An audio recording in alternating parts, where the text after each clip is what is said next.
Shalom saudara, salam damai sejahtera dalam kasih Kristus bagi kita.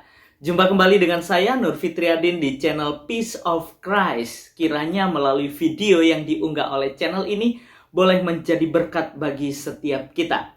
Nah, dalam video kali ini saya akan membahas tentang beberapa jam yang lalu video yang saya unggah, yaitu tentang pernyataan dari Ustadz Kainama yang menyatakan bahwa dalam Galatia 4 ayat 25 bahwa Gunung Sinai itu bukan di Mesir tetapi ada di Arab.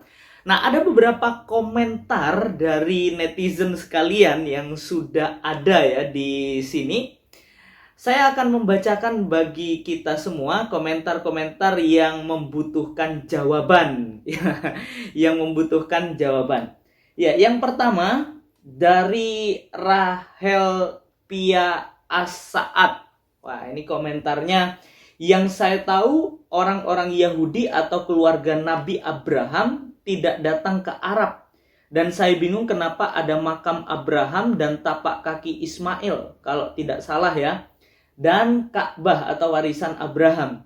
Karena saya waktu masih muslim, umroh tahun 2002, dan sholat di depan Ka'bah menghormati Ibrahim dan Ismail. Sekarang saya jadi malu setelah tahu semua cerita bahwa itu bohong belaka.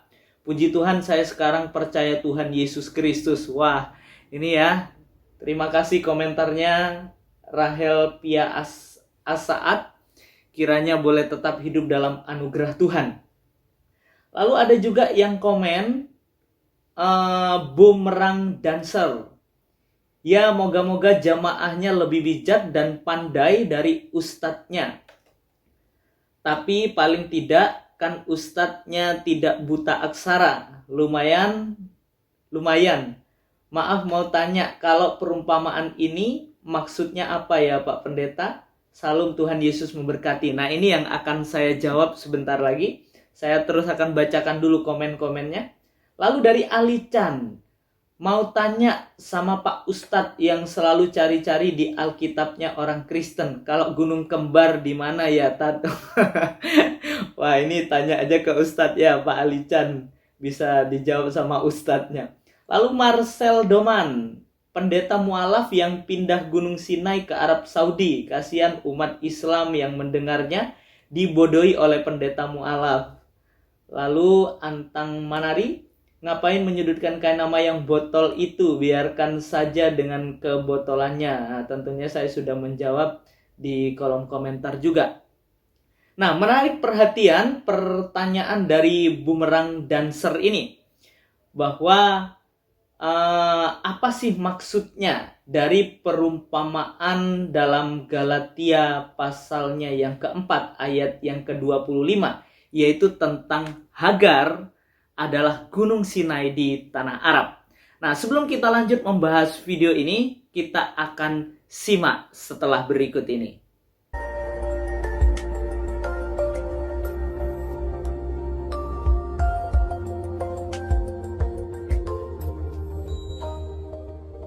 Ya, saudara, dalam video kali ini saya akan menjawab pertanyaan dari Bumerang Dancer ini. Apa sih maksudnya dari perumpamaan atau alegori yang dicatat oleh Rasul Paulus di dalam kitab Galatia pasalnya yang keempat ayatnya yang ke-25.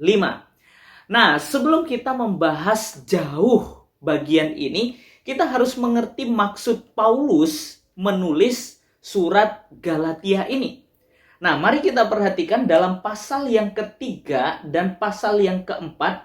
Di sini kalau kita perhatikan dengan baik, Paulus sebenarnya ingin menjelaskan apa artinya Injil yang murni. Nah, ini perlu digarisbawahi. Paulus ingin menjelaskan tentang Injil yang murni. Nah, pasal 3 dan pasal 4 ini menekankan keunggulan Injil, yaitu di atas hukum Taurat. Nah, maka dari itu Paulus menarik kesimpulan dalam pasal 4 ayat yang ke-8 dan pasal 4 ayat 21 sampai dengan ayat 31 bahwa kemerdekaan yang berdasarkan iman itu lebih unggul daripada kemerdekaan yang berdasarkan memenuhi persyaratan hukum Taurat. Nah, dalam Galatia 5 ayat 1 itu merupakan kesimpulan terakhir tentang hal ini. Paulus mencatat dalam surat Galatia 5 ayat yang pertama, supaya kita sungguh-sungguh merdeka. Kristus telah memerdekakan kita.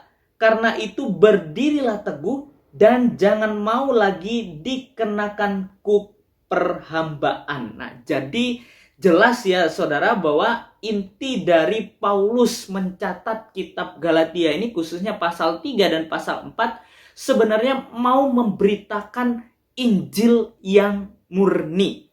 Nah, kembali ke kitab Galatia pasal yang keempat ayat yang ke-25, dituliskan di situ, Hagar ialah gunung Sinai di tanah Arab, dan ia sama dengan Yerusalem yang sekarang, karena ia hidup dalam perhambaan dengan anaknya.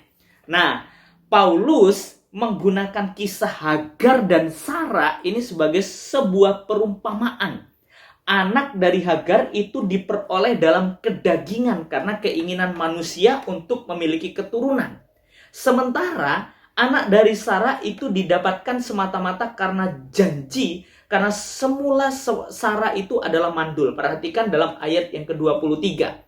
Alkitab mencatat, tetapi anak dari perempuan yang menjadi hambanya itu diperanakkan menurut daging. Dan anak dari perempuan yang merdeka itu oleh karena janji. Nah, jadi di sini jelas dengan perumpamaan itu Rasul Paulus membandingkan antara orang-orang yang memperhambakan diri di bawah hukum dengan orang yang merdeka karena iman kepada Tuhan. Jadi Rasul Paulus mengingatkan bahwa orang-orang percaya ini adalah anak-anak perjanjian, bukan lagi anak-anak kedagingan. Karena itu orang-orang percaya tidak sepantasnya bertindak seperti seorang hamba yang tidak merdeka. Nah, maka dari itu perhatikan dalam ayat 25. Ayat 24 sampai 25 ya. Alkitab mencatat ini adalah suatu kiasan. Sebab kedua perempuan itu adalah dua ketentuan Allah. Yang satu berasal dari gunung Sinai dan melahirkan anak-anak perhambaan. Itulah Hagar. Maka ayat 25 dituliskan, Hagar ialah gunung Sinai di tanah Arab, dan ia sama dengan Yerusalem yang sekarang, karena ia hidup dalam perhambaan dengan anak-anaknya. Nah, dalam kitab bahasa Yunaninya, Alkitab bahasa aslinya, Hagar memakai kata ini. Hagar ialah seumpama gunung Sinai. Nah, itu artinya. Jadi, kalau kita perhatikan di sini, kita melihat bahwa gunung Sinai itu adalah merupakan di mana Musa menerima hukum Taurat, yaitu berjumpa dengan Tuhan pada waktu itu. Nah, maka dari itu Paulus menyatakan di sini Hagar seumpama gunung Sinai. Berarti Hagar itu diumpamakan hukum Taurat. Hukum Taurat di tanah Arab. Kita tahu ya bahwa keturunan dari Hagar nanti akan mendiami negeri Arab pada waktu itu. Nah, maka jelas di sini bahwa ini merupakan sebuah perumpamaan bahwa Hagar itu adalah hukum Taurat di tanah Arab. Jadi Hagar ini diibaratkan bahwa orang-orang yang hidup dalam hukum Taurat, perhambaan hukum Taurat. Maka dari itu ada kontras yang diberikan oleh Paulus di sini tentang orang-orang yang hidup dalam hukum Taurat dengan orang-orang yang merdeka, yang menikmati anugerah Allah, yang hidup dalam anugerah, yaitu adalah dari Sarai. Nah, di sini kalau kita perhatikan di dalam ayat yang ke-28 sampai dengan ayat yang ke-30, di situ Alkitab mencatat, dan kamu saudara-saudara, kamu sama seperti Ishak adalah anak-anak janji.